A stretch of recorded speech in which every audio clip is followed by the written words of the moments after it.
the boss, the blueprint, whatever moniker you want to give her, one thing's for certain, she was born to succeed. I'm John Renton with my review WWE Evil, Episode 3, Sasha Banks.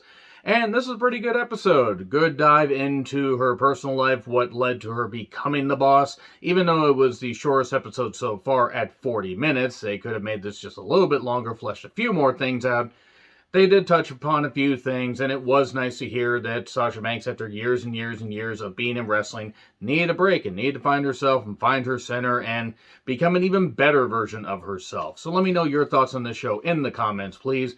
Other reviews of WWE Evil Season 1 on The Cock, because it's a Peacock and WWE production, and it's their rendition of Dark Side of the Ring, complete with reenactments, and sometimes they're good, and sometimes they're really not. They're really just kind of silly.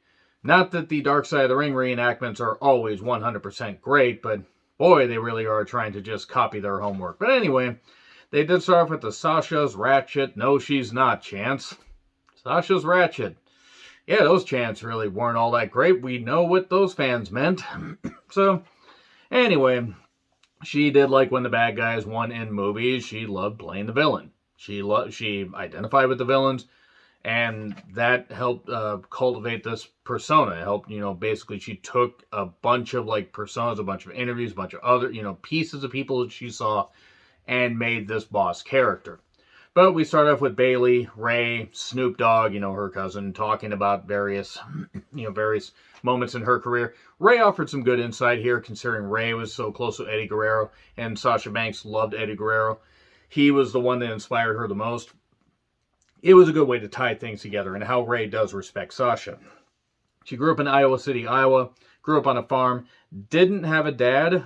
That is a real shame. It's a real shame when any child has to grow up without two parents. And her mom didn't really have a steady job. She was only a colored person in that town. That must have been really, really tough for her.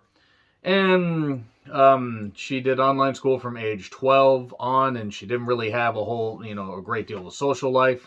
One day, she discovered wrestling. She was hooked. She was taking notes. She was doing a whole bunch of stuff. Wrestling was her escape. Eddie was her favorite. Lots of Eddie clips. To this day, I don't think any wrestler's death has hit me as hard as Eddie Guerrero's. And I'm not trying to compare him, but obviously there's Owen Hart for shocking, but just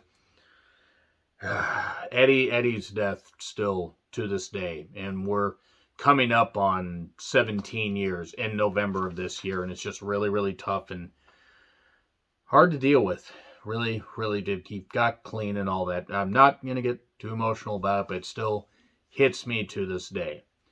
But we see frog splash stuff, like frog splash from top of the cage, Eddie doing the frog splash off a ladder, and we didn't get much except for a little smidgen of him versus Rey Mysterio at Halloween Havoc 1997. Personally, my favorite match of theirs that took place on television, or on pay-per-view as it were. Ray talks about Eddie. He knew how to get you to like him or hate him, and Eddie was a master at it. We get reenactments, Dark Side style. She's taking notes, all this stuff. We do see a little bit of a home video and showing all these journals that she had. She begged Snoop to take her to Mania 24, where everybody got on the floor and did the dinosaur. Wait, that was just Ric Flair's retirement, who basically was a dinosaur at that point. And that she decided from there she wanted to be a WWE talent. And was able to achieve her dream when her family moved to Boston, Massachusetts.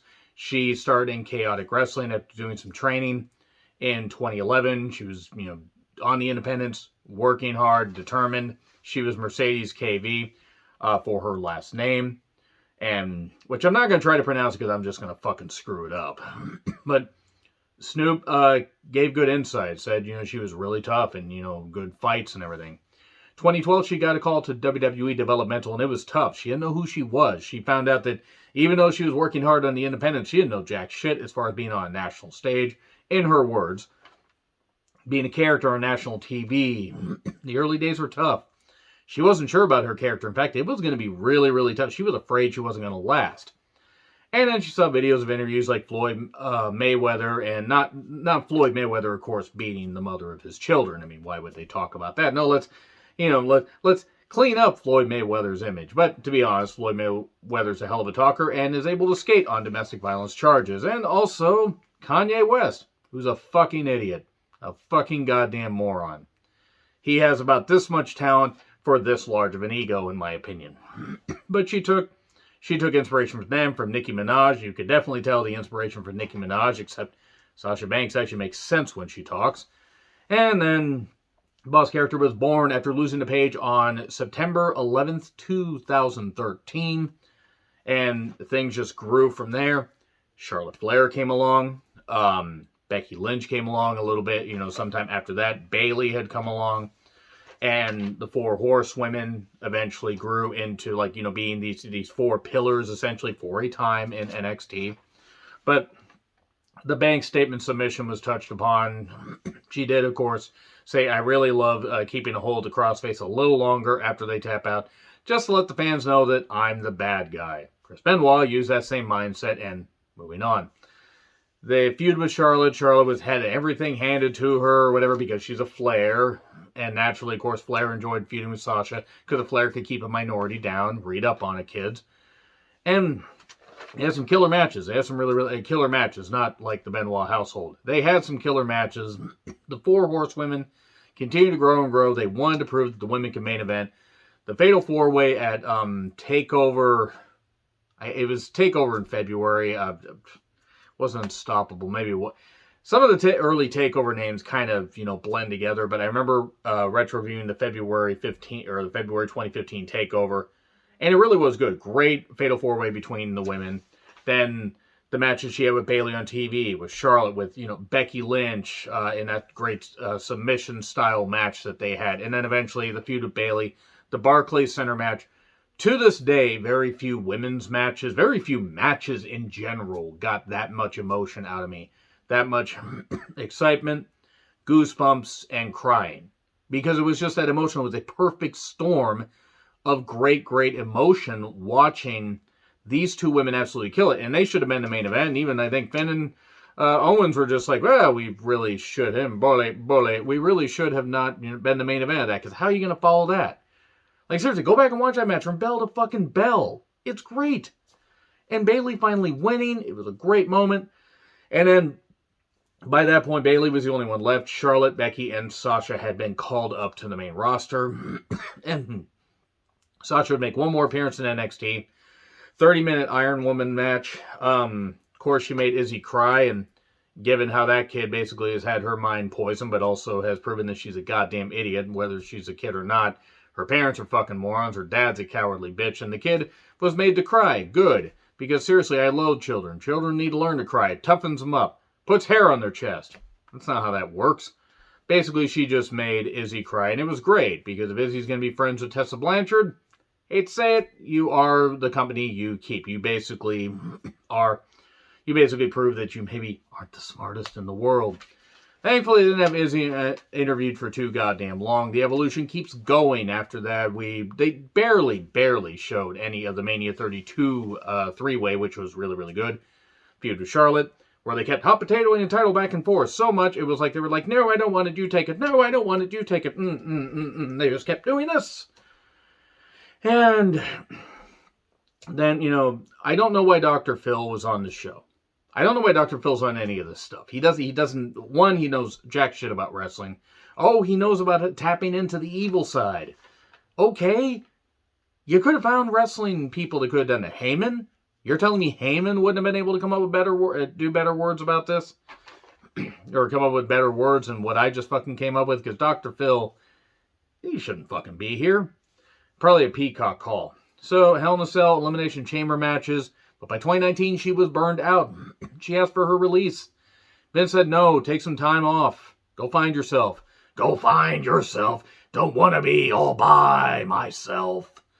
So anyway, she went to Japan to basically unwind. But then she rediscovered her spark. Found the Japanese, wanted to learn more about the Japanese women's wrestling style, the strong style. Meiko Satomura made a little bit of an appearance and a little clip. The current NXT UK Women's Champion, I think. I don't really keep up on NXT UK. Mainly because I don't have time and I don't care. But Meiko Satomura is very, very good. She took like 4 months off. A lot of people were certain she may never come back. But then the Raw right after SummerSlam 2019, Natty's emotional because it was 1 year since her dad passed away, and Sasha, being the great boss that she is, came down, hugged her, beat her ass, and then pulled up, and she's blue, da-ba-dee-da-ba-die. And then she's rejuvenated and had great matches since then. Mania 37, her versus Bianca Belair. The first time the two African-American women main event at WrestleMania. Big fucking deal. Sasha was emotional. That hair whip. Sweet Christ, that hair whip was loud. Good stuff. And, okay, maybe not a ton of groundbreaking stuff, but there were a few good layers peeled back. And we got to find out a little bit more about Sasha. So, she definitely is easy to hate because she just can tap into a whole bunch of stuff that she learned. I don't know if Sasha's going to keep doing wrestling for way, way too long, but I do know that eventually, I would say in 5 years, if Sasha's still wrestling, I will be amazed. She's doing like a lot of stuff with The Mandalorian and doing some more, TV movie stuff.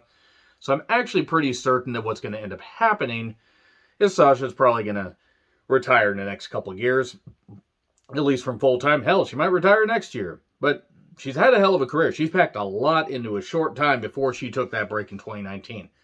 And then she comes back, takes a break, comes back, takes a break. So I think she's got her toe, basically her old foot in Hollywood.